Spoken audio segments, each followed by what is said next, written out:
Welcome in, and thanks for joining us for the Beaufort News. I'm Bob Stevens, in for Robin Zimmerman this week. You know the COVID situation is bad and getting worse, but we're going to spend the next half hour talking about something a little more positive, we hope. With schools opening this week, high school football practices have already begun. The coaches we met at the FWDG WHHI Media Day very concerned and trying their best to keep their kids on the field. We're going to highlight the teams north of the Broad over the next half hour, beginning with Jerry Hatcher's Whale Branch Warriors. Not any more excitement anywhere in the Lowcountry than what's going to happen at Whale Branch this year. Jerry Hatcher's crew is going to be fired up. You guys had a good run last year, made it to the Elite Eight. Talk a little bit about what you lost, first of all, and then let's talk about these guys you're bringing back. I think the most obvious thing, just for three players, Jadon Grant, Jalen Roberts, Aaron Rode, actually four players. We lost 16 years of experience, just four players leaving because they're all 4-year starters, so that's a lot of experience to replace. And then Amara Jenkins, there's 3 more years, so we lost a lot of experience, people who know our system. So basically you go out there and you just reteach it and they catch on right away. Versus this year, I've got a lot of younger players, so they don't have a clue what we're talking about. So we're starting from the beginning and just reteaching until they finally get one concept, we'll move on to the next. But the guys are going to also have to do some teaching. These veteran guys who are with you, captains, introduce this bunch. Yeah, I mean, and I tell them, when you get to the point where you can teach other players, legitimately teach them, then we got a team. To my left, 24 is running back Joseph Hicks. These are all seniors here, by the way. And then this is a multi-guy here, Ray Pryor. He plays defensive end, linebacker, tight end, and this is wherever we need him. And then over here, this is Deontay Parker, who has been a running back in the past, but last year with the numbers so low, he unselfishly agreed to go to the offensive line. But he is a starting linebacker, and he'll thud you up now. He'll get your attention. This is Xavier Chaplin, the big one here. He's about 6'7". He's committed to Virginia Tech, and he plays offensive guard, offensive tackle, defensive tackle, and we played him at end. He's kind of a run He's stop your Niles. guy. He's your Niles, isn't he? Yeah, he wants to be Niles, but he's not quite there yet. Well, you won't give him the ball. Is that what you're saying? Niles will get the ball now. Not anytime soon. I want to stand behind this guy because he can protect me. I hope we run behind him. This guy here runs behind me a lot this year. There we go. You gave up the number in the low numbers for a number in the middle.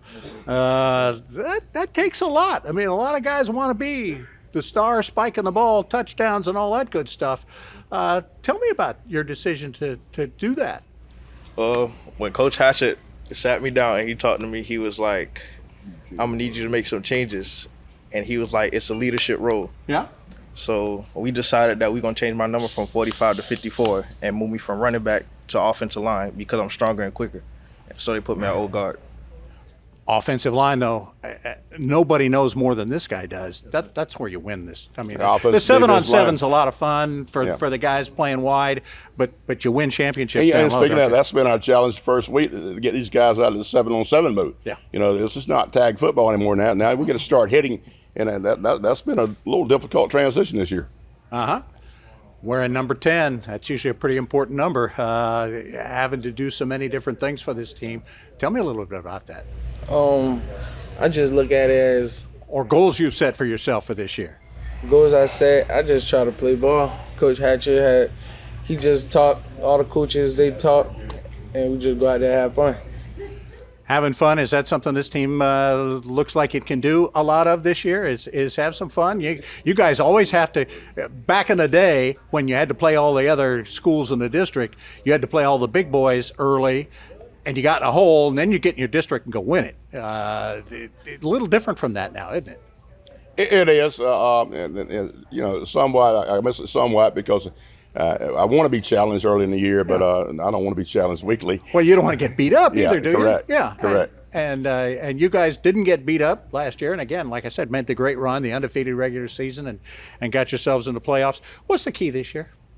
It's the same thing, being able to run the ball and being strong on defense. I think we finished second in the state last year in total team defense, right behind the team who eliminated us at Bamberg.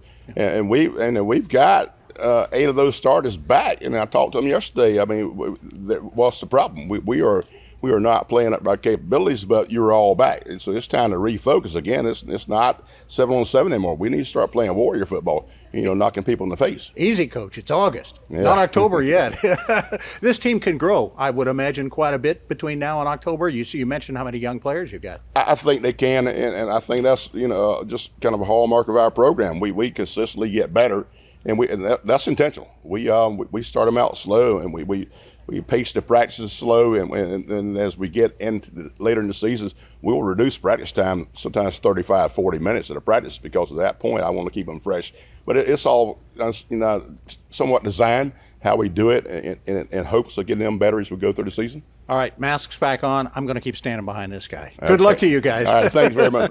All right, the Whale Branch Warriors looking forward to 2021. The Eagles of Beaufort High bullied their way into the playoffs last year, and could they be even better this year?